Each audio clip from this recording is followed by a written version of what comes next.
You're listening to the Topco Business Unusual podcast. Now, the Business Unusual podcast. Learn from the greatest minds in business today.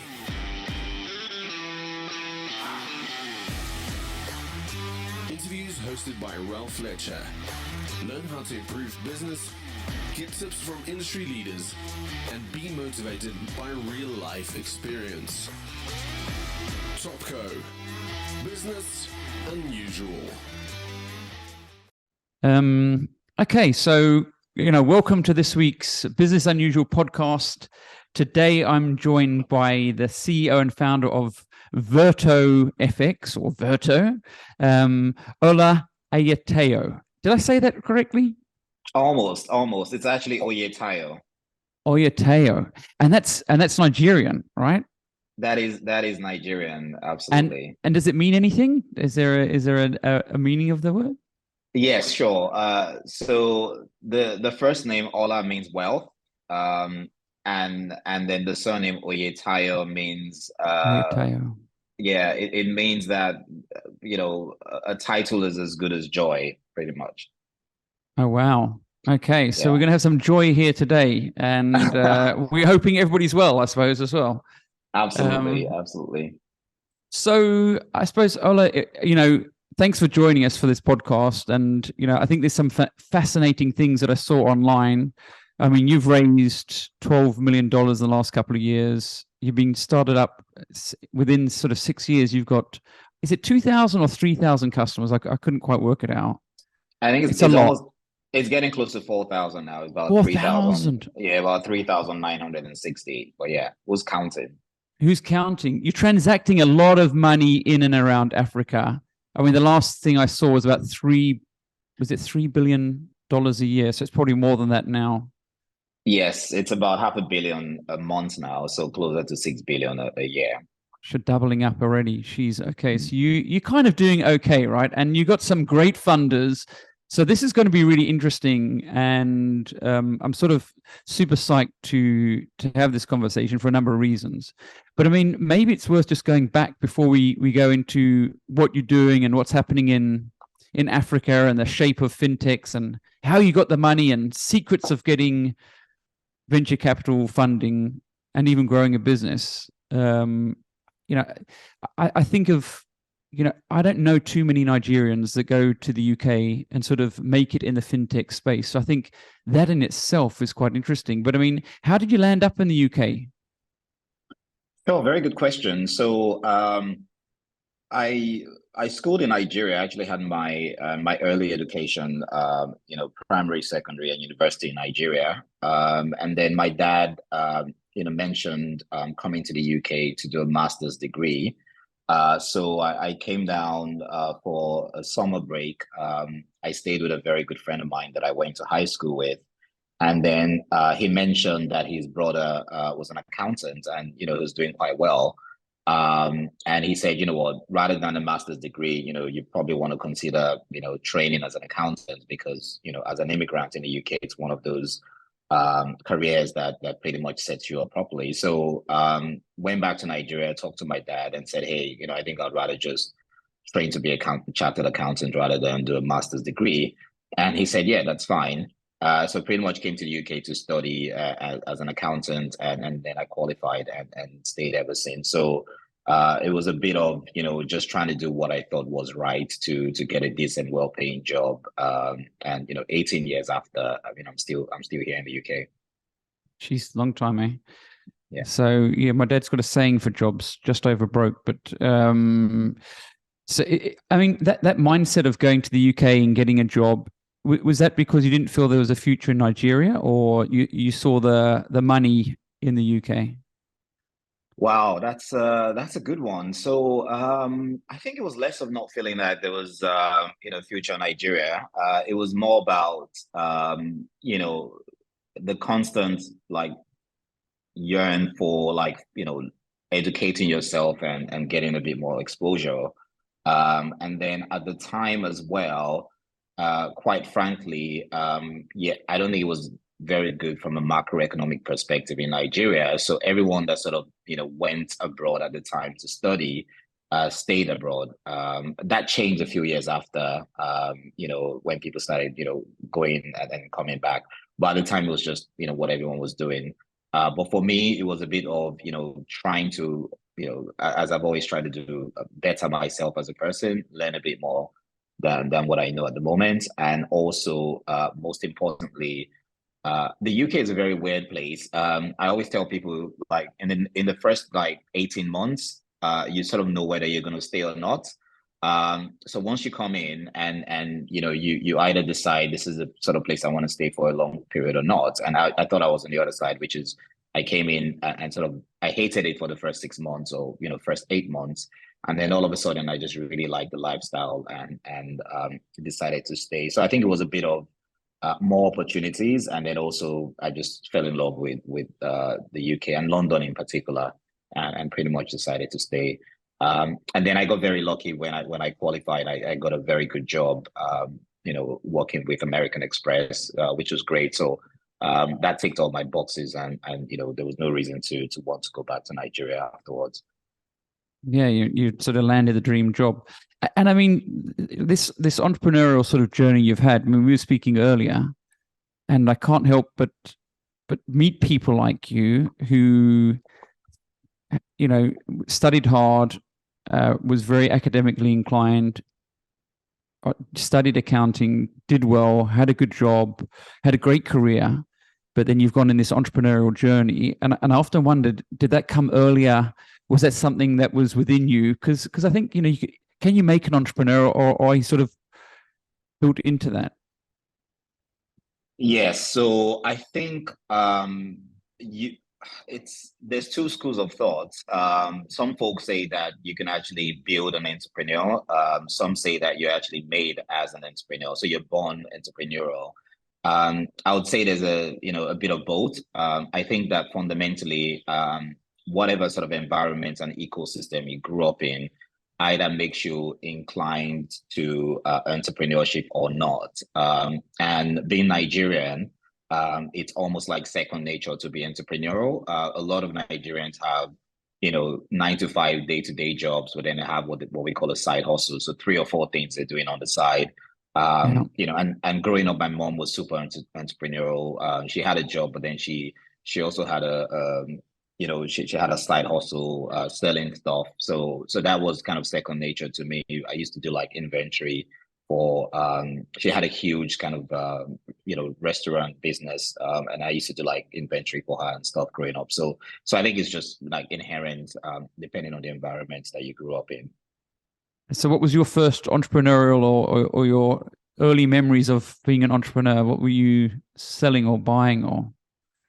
Super early. I believe in primary school, it was selling sweets to my friends.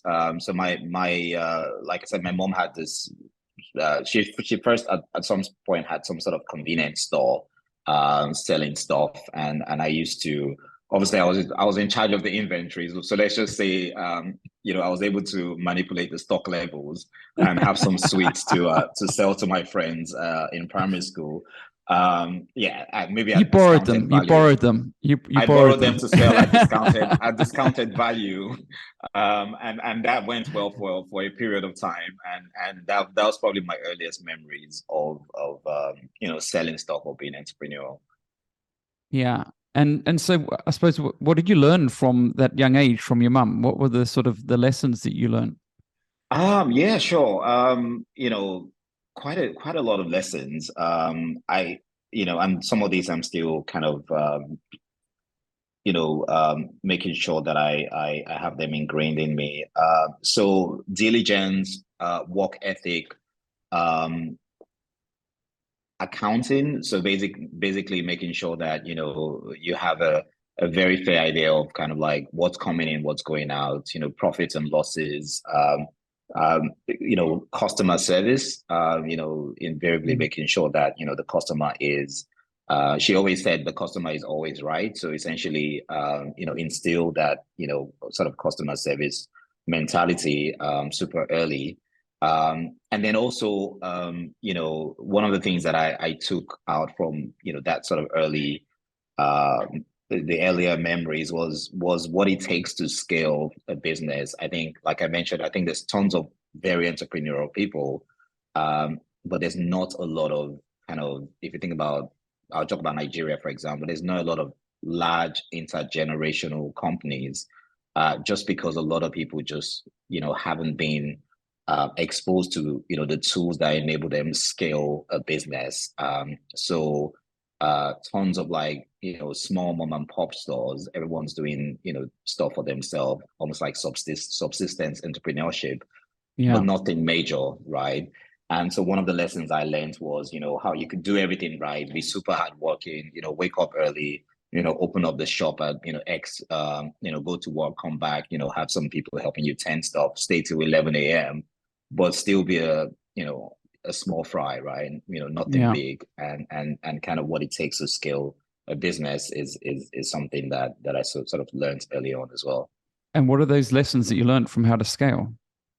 It's really about relationships and being open-minded and also leverage as well.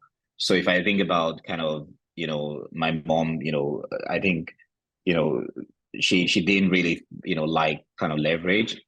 So the whole concept of, maybe pulling capital together from outside sources or going to a bank or something, to have a base of capital to expand operations was super alien to her, right? It was all about kind of retained earnings, so what do you get at the end of the day?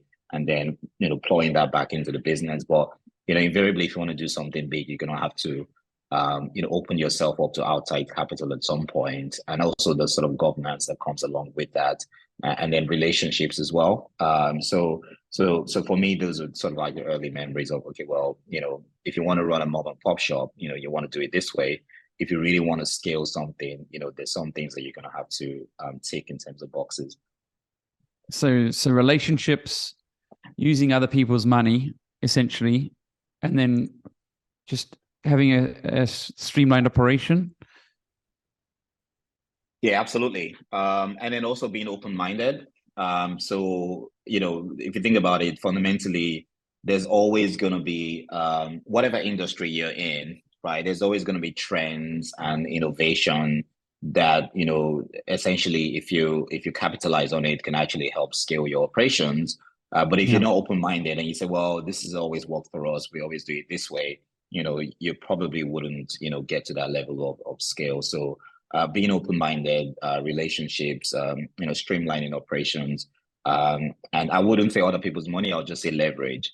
Yeah, leveraging, leveraging money. So I mean, we spoke earlier a little bit about you making it in the UK. Is that a challenge?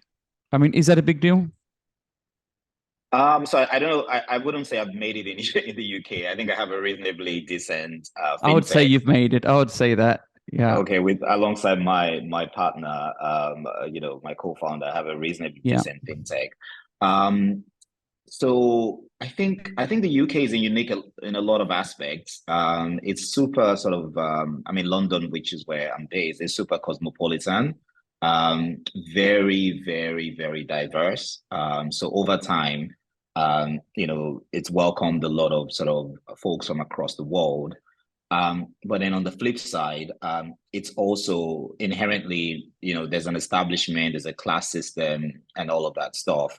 So I think being an outsider gives you some distinct advantages because you're not kind of like wired into, I'm not able to do this because I didn't go to this school, or I don't know this person, or I'm not wearing this sort of ring or whatever.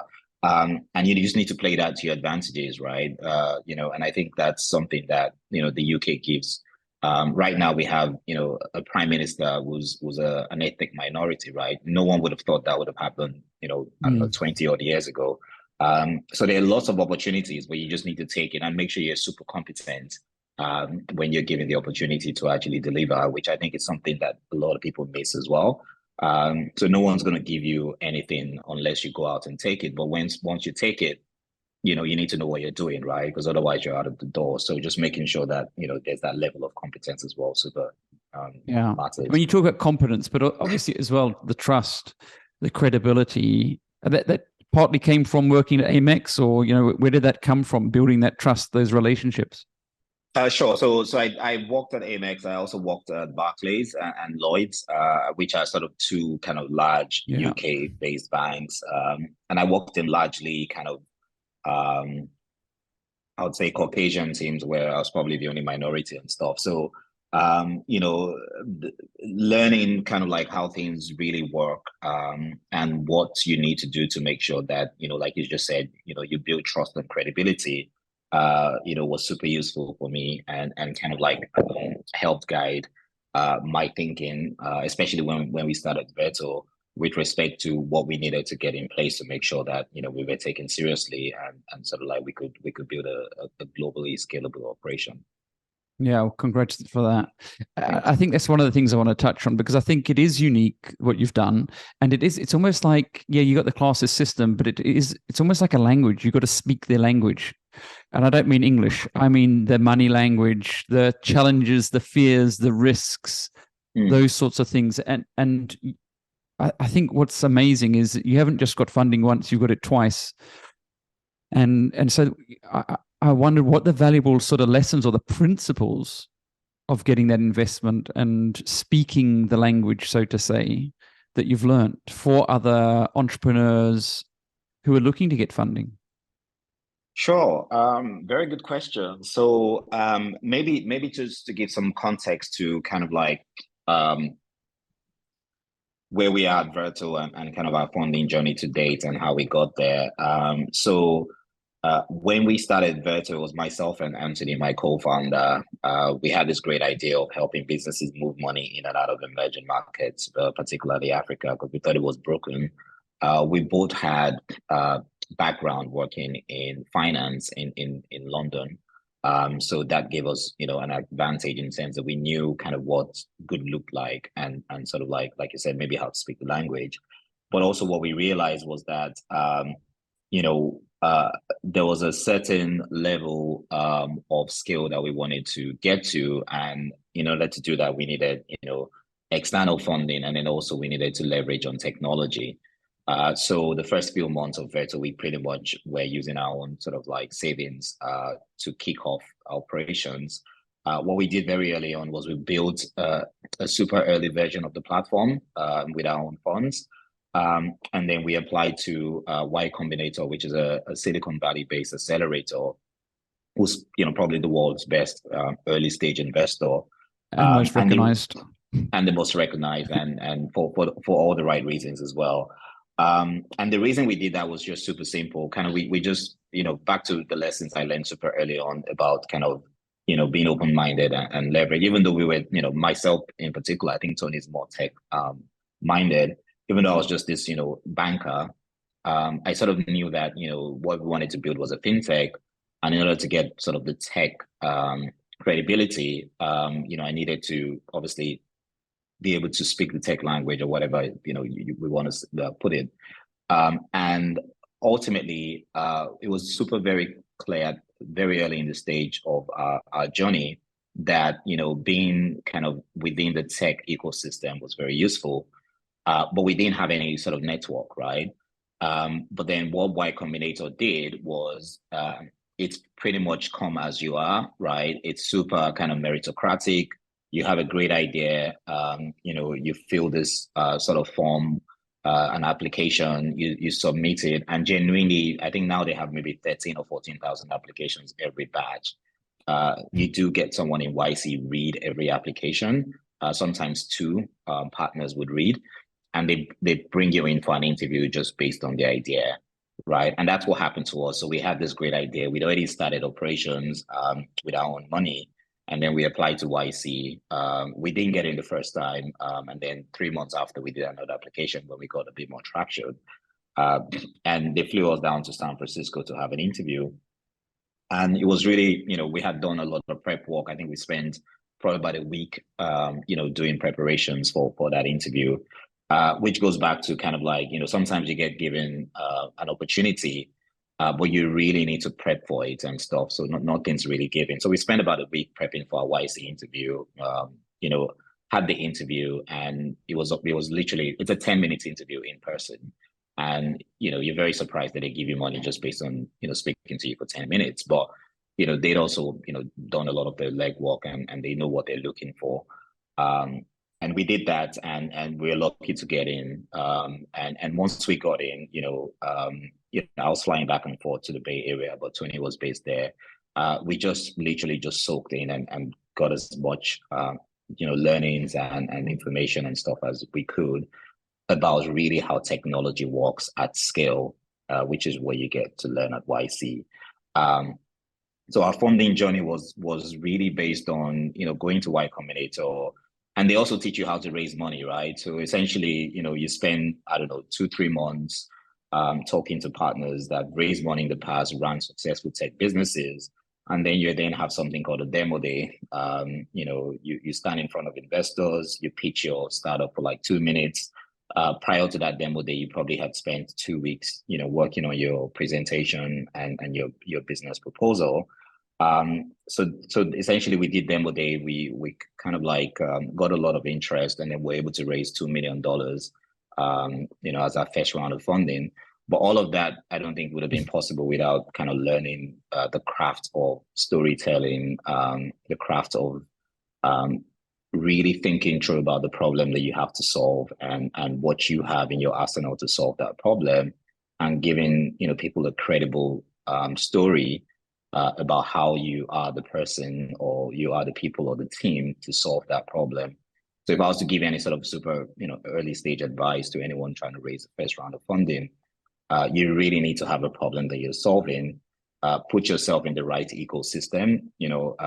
If there's somewhere that people learn how to raise money, then go to that school or whatever and learn, right? But most importantly, have a credible problem that you're trying to solve. Show that you are, either yourself or the team that you put together, can solve that problem. And then literally just do the work. And that's what happened to us for the first round of funding.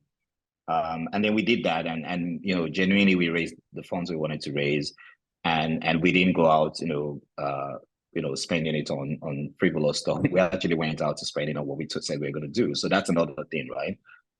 So when you say you're going to do something, you got to do it, right? So you get rewarded for doing.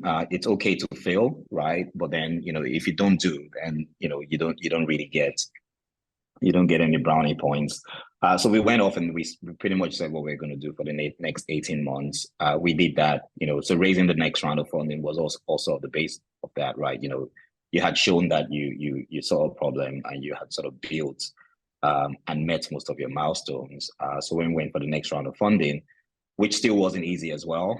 That was, our Series A. It's a seminal moment for tech startups to raise a Series A, because you really grow up. You have an actual board and governance and all that stuff, and people really scrutinize kind of what you've done, and that's kind of your story as well.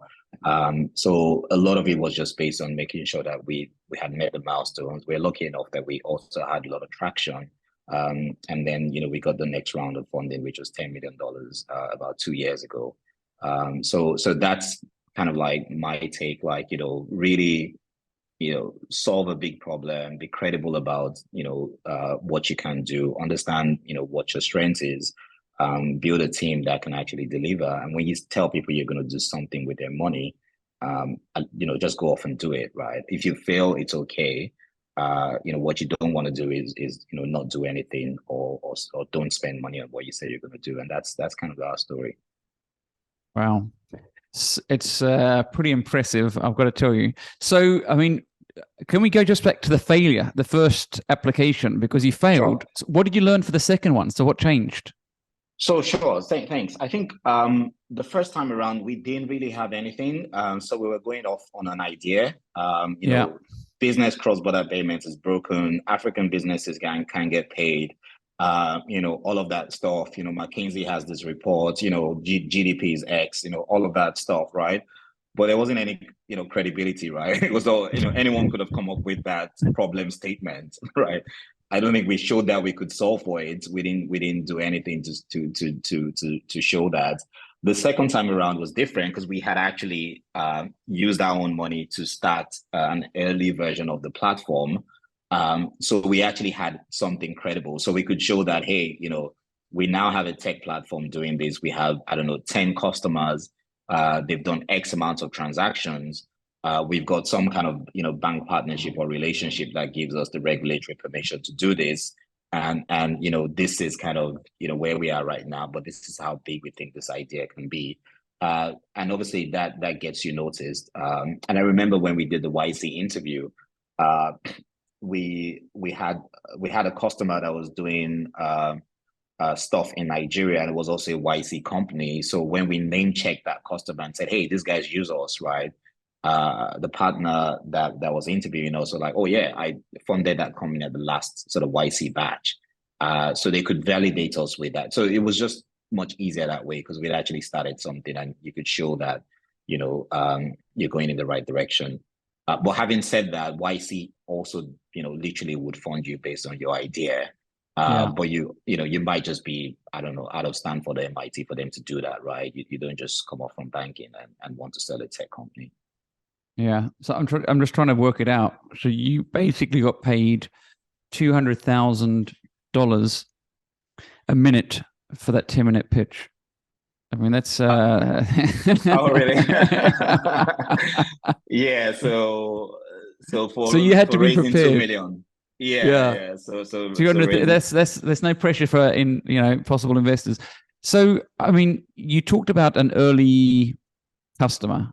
Mm-hmm. And so on, he gave you, because it's often that first customer that's the important thing. How did you convince that? I mean, did you go in and pitch them? Did you know them? What's the story behind that first transaction that you got, that first sort of bank to work with? I'm sure it's a funny story because it's full of promises and hope.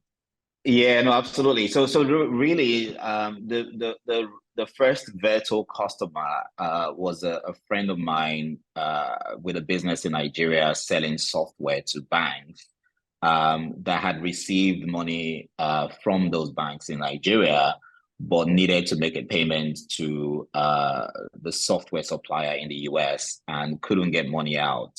So that was really the first Verto customer.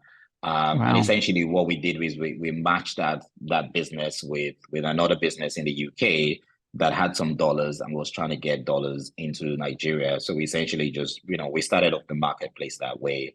And it was a decent enough, transaction for us to see that, it's a significant problem on the continent.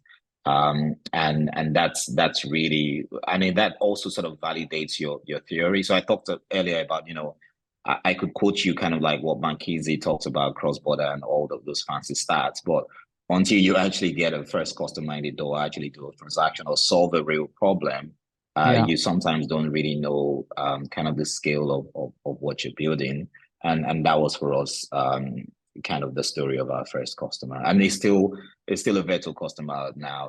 I bet. Still my very good friend. Hopefully they don't pay, it's one of those that yes, that is an investor. He's a Verto investor as well. So yeah, wow. He's done well for himself or for us as well.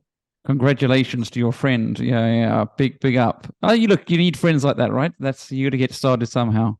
So, Absolutely. I mean, I'm intrigued because obviously finding and articulating a problem, we can all find problems, but articulating it and finding the solution, how difficult was that for you when you're doing this pitch? Very good question. So that's the point I was making about learning how to tell a story and sort of craft a version of your vision and kind of also articulate it to people that would understand and be happy to maybe want to participate.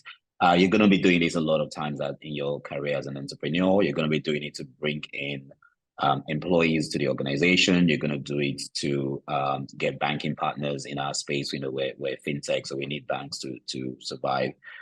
You're also going to do it to regulators. Recently I've been doing a lot of policy and advocacy work with the regulators in Nigeria, for example. So you need to have a compelling version of the future and really have a very strong basis for believing that either yourself or your solution, would be solving for that version of the future or being able to build towards it.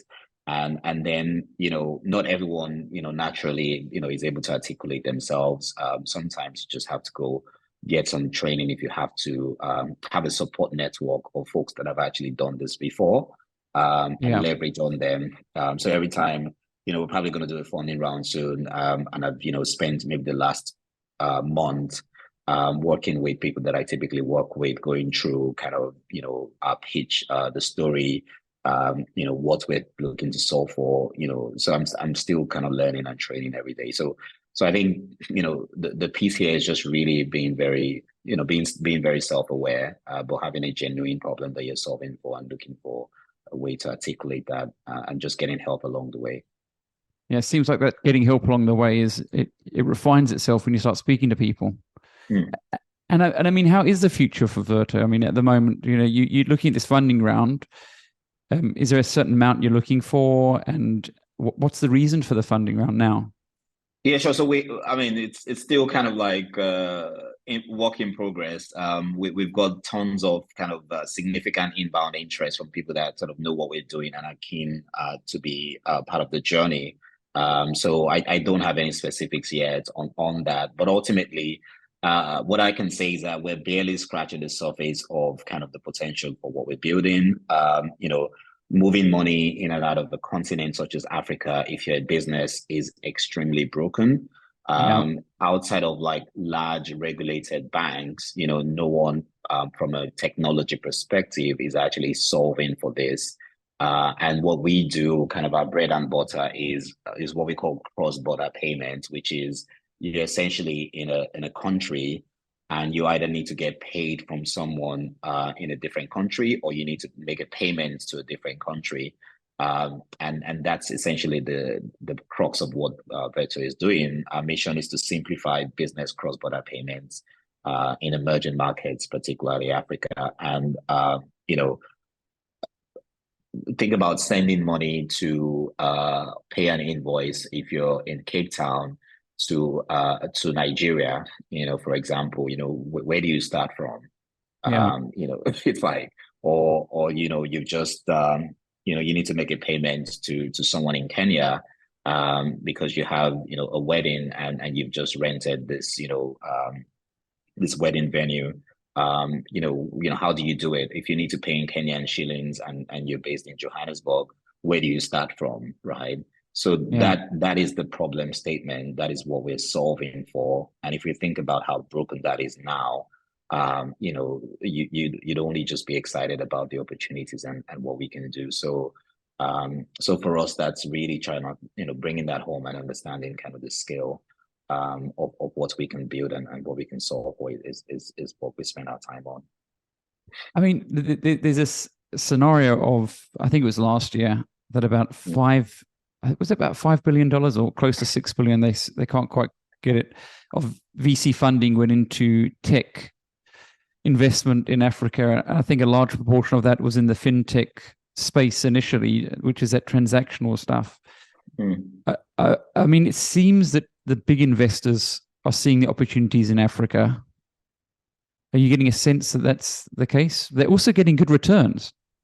Yeah, absolutely. So, and why not, right?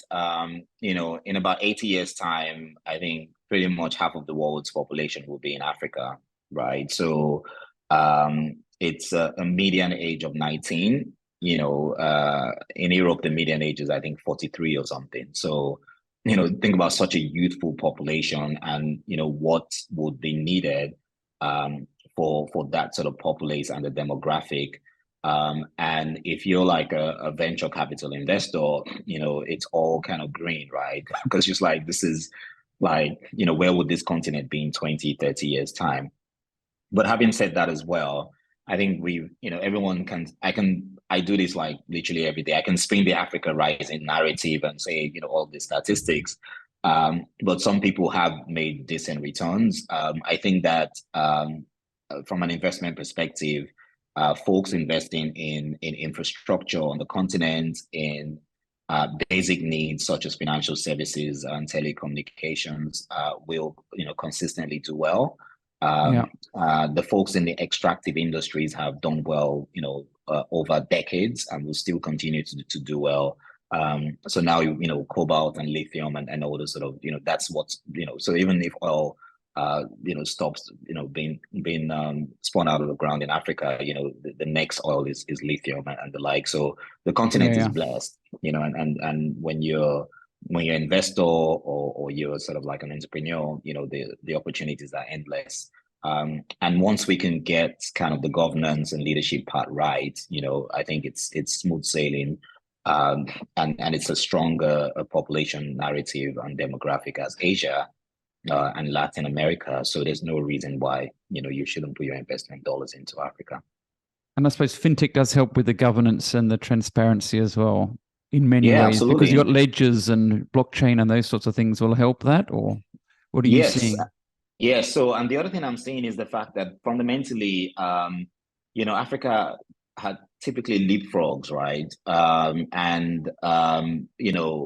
A very good example is, say, in Pesa in Kenya, where, effectively people have just lived off this wallet-based ledger system, powered by a telecom operator.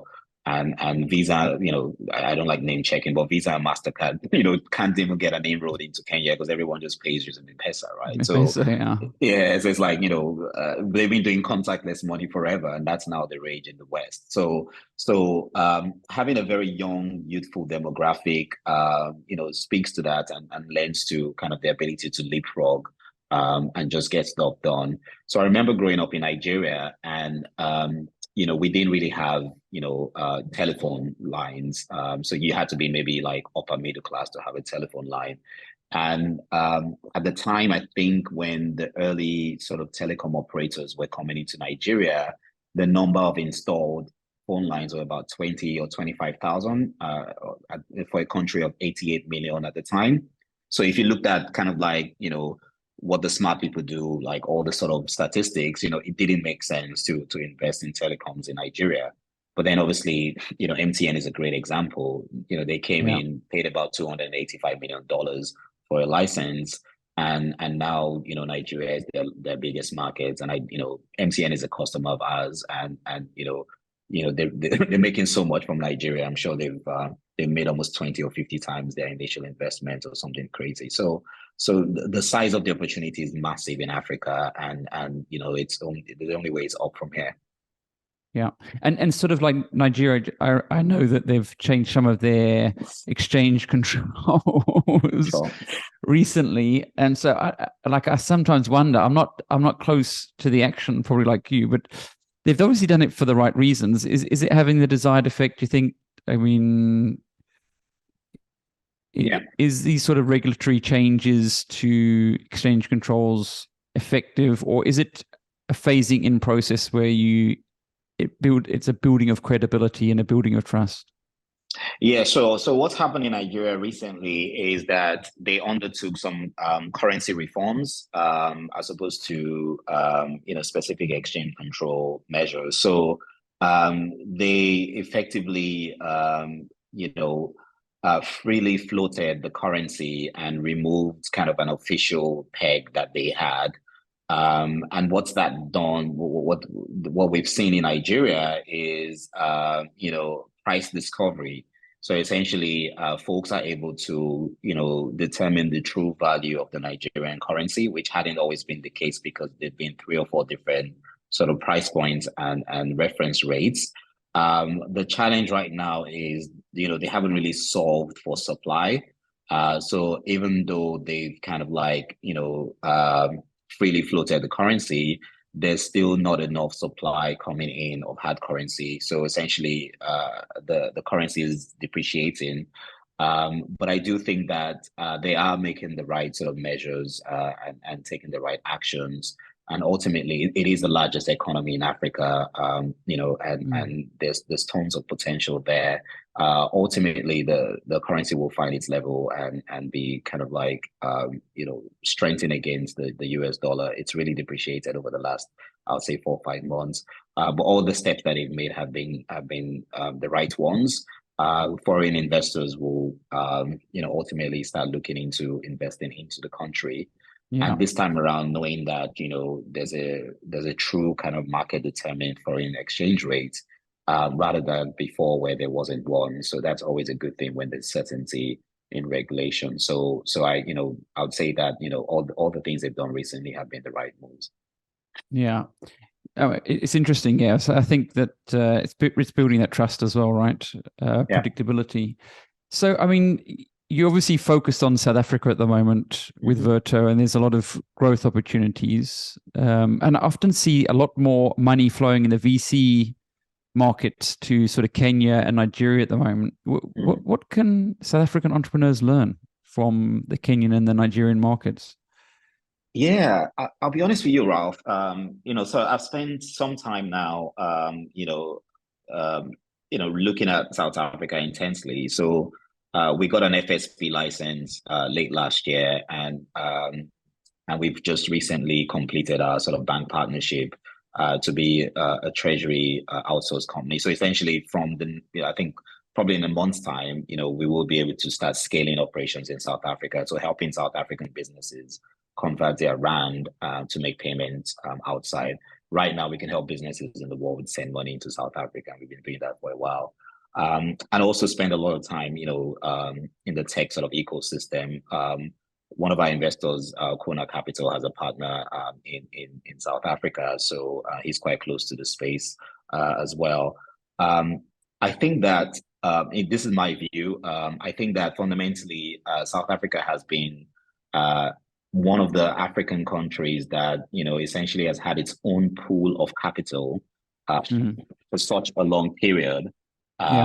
Obviously, you've got very strong sort of financial institutions. Some of Africa's largest banks are all South African. There's been for a very long time, a very decently capitalized sort of private equity and private funding market in South Africa. So there hasn't really been requirement or need for South African entrepreneurs to look up to kind of the folks in the West to get funding for their business ideas.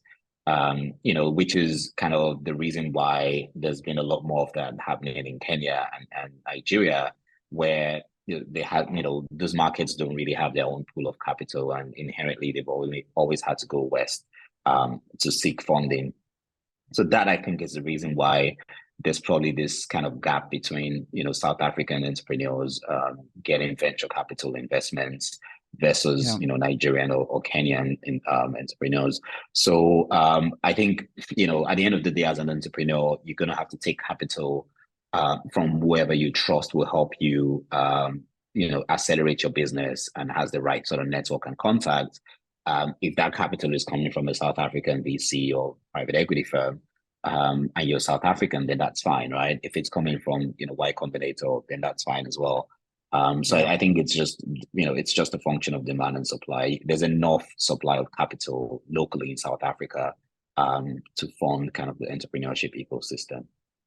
Yeah, I think also our laws as well. So some of our laws with SMEs, we've got to run into profit and all those sorts of things. So there's some slight challenges with that.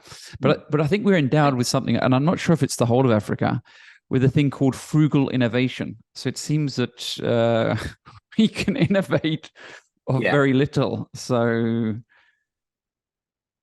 it does. That also, I was going to say, so that comes from not having a lot, right?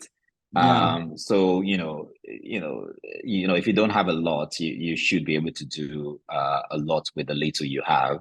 And I think invariably, that's always been the case with Africans, yeah.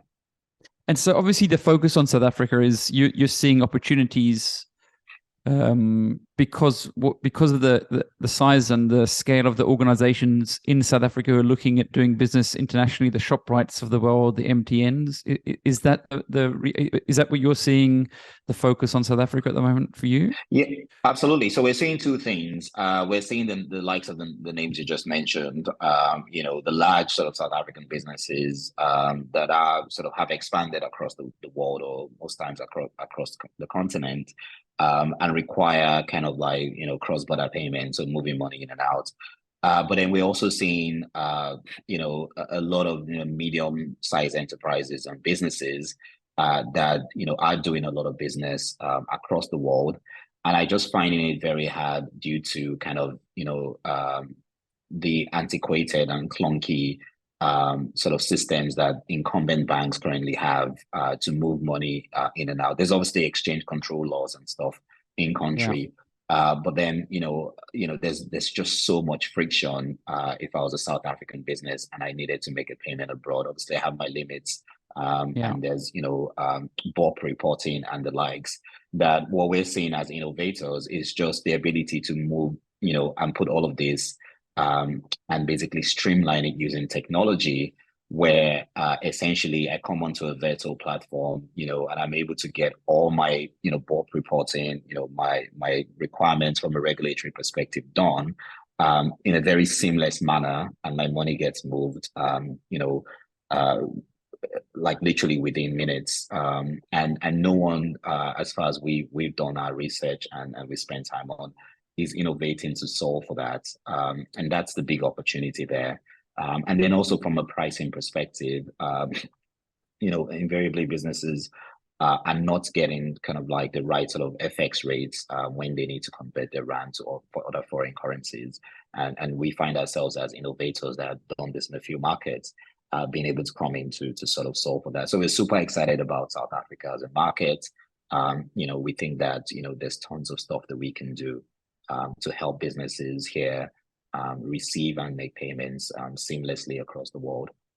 Yeah, I think we like that. It's funny. I don't know if it's the same with Nigeria. A lot of South Africans are always looking at somewhere else is better, and like somewhere else has got opportunities. But it's always good to hear that. I've got a friend that does exporting of like fruit and certain products all over Africa, and he's just started going to the Middle East now. And so I asked him, "Is this a challenge for him?"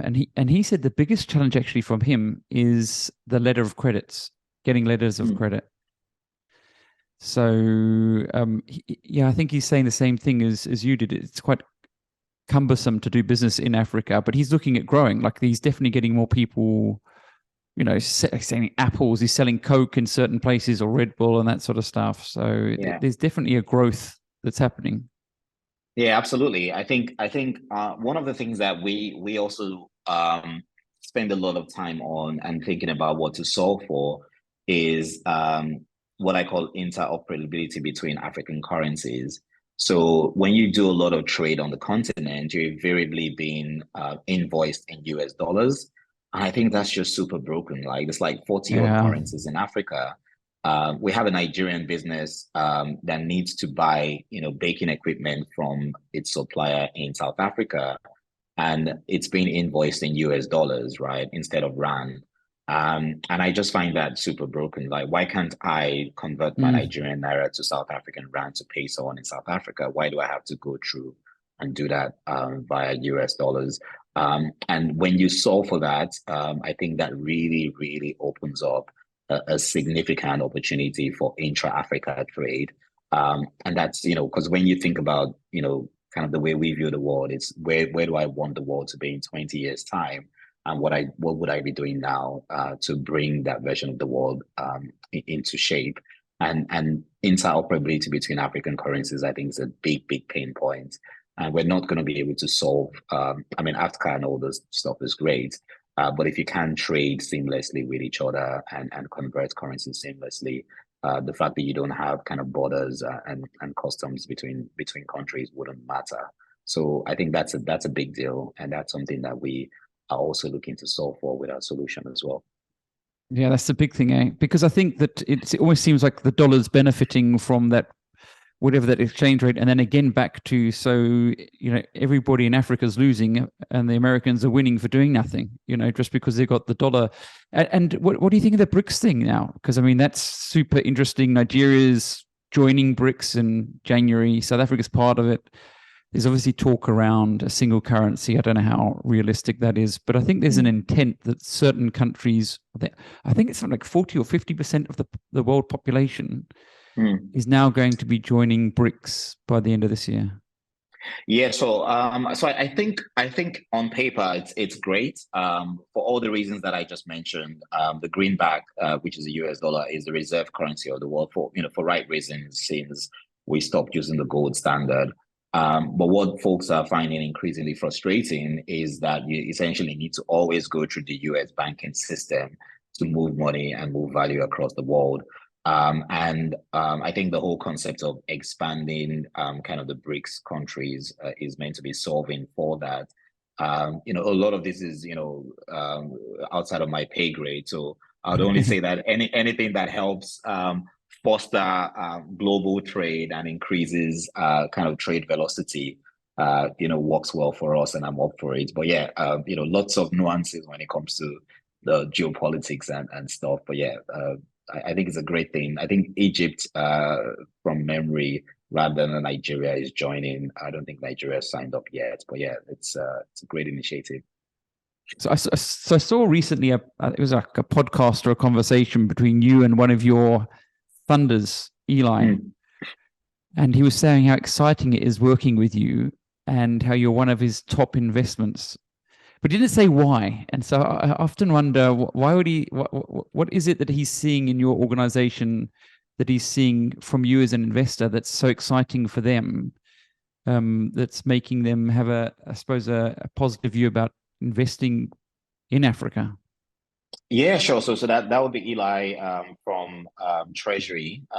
He was a co-founder of Betterment, which is a large US fintech. And happy to always take compliments from my investors. I'm glad that he thinks that we're at least doing something well. I think a couple of things. We just talked about some of it now. It's really a lot of times people talk about fintech, and problem solving and the ability to actually create something using technology that is solving a real world problem. I think we're one of those cases, right? So everything we just said now, how do I help your friend in South Africa do more business with African countries in a way that I take away the pain of him moving money in and out of the continent in a legitimate way, at the right price on time, is a significant real world problem. It's massive. Yeah. And kind of like we're barely scratching the surface. We're literally just trying to even figure it out ourselves. And giving that sort of problem statement, you can imagine, if you're a true venture capitalist, this is like, nirvana for you, right? Because you're meant to be going in super early to help solve something that can really be significantly scalable. And that's probably what's getting Eli excited. And I think, we've also had some decent traction in terms of sort of growth over the past few years. So that always helps as well. So, I mean, I wanted to get into that. You went from the corporate world to being an entrepreneur. You've got some decent traction, as you say. You got some decent investment, some great partners, some great customers. You're doing well. So what are the lessons you learned from moving from corporate to being an entrepreneur? What are the principles of getting that right? Very good question. So I think that maybe the only thing I would say that is a big lesson that I've learned is sometimes you just need to really follow your passion. So I mean, I know there's tons of people like literally, not in a bad way, just coasting through life, right? You probably have you found, what you really want to do, but it could just be because you need to pay your mortgage or whatever it is, you're literally just not taking that step. And the only thing I can say is that, hey, I mean, I've had a lot of sleepless nights being an entrepreneur, right? I'm literally, I'm in a regulated industry, moving money, large sums of money across the world into high risk regions such as Africa. So you can imagine kind of, how I sleep at night. But I'm doing like my life's work, right? So there's always a reason for me to wake up and sort of, get stuff doing. And that would be the big lesson. I think, sometimes I think it's great to have structure and kind of a basis of understanding and knowledge and all of that stuff if you're, working in a corporate environment.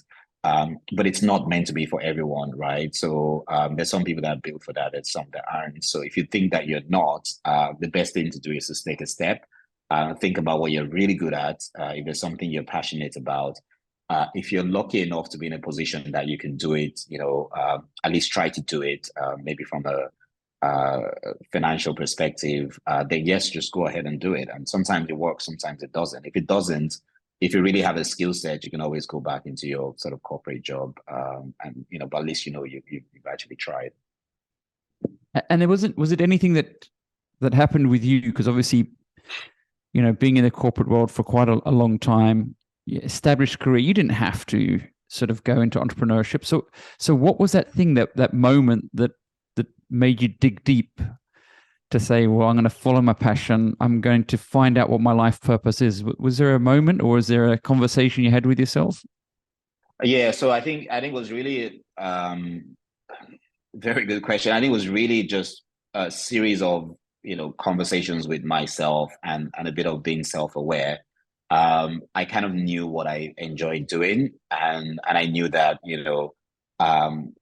turning up for meetings and doing presentations and just all of the stuff I was doing, wearing a tie and suit and all that wasn't really me, and I really wanted to do something much more exciting.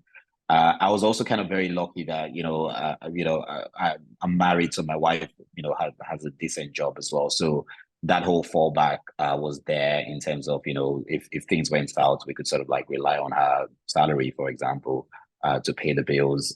So I thought there was this window of opportunity that I had to take, and then when I realized that it was a huge problem, and then started solving for it and seeing kind of the traction, for me, it just made sense to take the plunge. Which is kind of unique to kind of what happened to me, but I don't think it's for everyone. But everyone does have that inner self that just tells you, hey, this isn't you. You're not really enjoying this. Sometimes you just follow it, and hopefully it takes you down the right path. Oh, it was so good speaking to you. But before we close off, is there any books that you're reading at the moment that's sort of intriguing you, or anything you want to share with the viewers? Yeah, sure. So actually, I haven't been reading as many books as I used to. In the past, I probably used to read 20 to 25 books a year. It's been less now, but I recently finished Play Nice But Win. It's Michael Dell's, I think, second autobiography, which is super cool because obviously he's had a very incredible career, literally starting a PC company at 19. And I found it very intriguing because he obviously had super early success, but then if you kind of read through kind of what he's been through, like every 10, 15 years, he comes across like a huge challenge that he needs to solve for. He left Dell, and then came back, and then they went public, they went private. I had to deal with Carl Icahn, who was like a corporate raider. So what that just taught me was that, hey, you know what, there's always going to be challenges and stuff to solve for as you scale. So his lesson was just be nice about it, but always make sure you win in business. So which is super useful. So I'll recommend that because I just finished reading it. Oh man, I actually just last couple of pages of Whitey Person's book. I don't know, the ShopRite it's a CEO that grew it over 40 years. That's an incredible book. What a trader that guy is. But he was one of the icons that sort of went into Africa with the retail outlet. So he went into some places and really led. Also super interesting, great leader. But cool. I'll check it out. He said you need traders on your board of directors. You don't need just CAs and good titles. You need the entrepreneurs on there as well. Yeah, absolutely. I think you certainly need commercial people, right? They have that instinct. They're merchants. But then you also need bookkeepers, right? So striking that balance, I think, is super interesting. I'll check out his book. But thanks for the recommendation. Yeah, one of the better ones I've read. It was great speaking to you, and we wish you the best of luck, especially with your new funding. So I'm not surprised more people are knocking on your door. So we're obviously going to be watching it, and we'll speak soon again, I'm sure. Thank you so much. Thanks, Ralph. It's a pleasure. Cheers. So Ola, we're going to invite you to Africa Tech Week next year, and you're going to talk to our audience for sure. Cool. Now you're doing some great. When is that happening next year? I think it's the 15th, 16th of May next year. So it's in Cape Town. So Centec's one of the big partners with the City of Cape Town. We'd love to invite you, but some great audience and whatever. So nice. It sounds like you're doing some amazing stuff in Cape Town, South Africa. But if you're needing any help, or we deal with like the top 500 companies and Standard Banks of the world, and Nedbanks are our partners. So if you're needing any sort of help, just reach out and let us know. I don't know if I've got your contact details, but I think Happy to share it actually. Yeah. yeah, And Cape Town and is I'll one of share my, mine.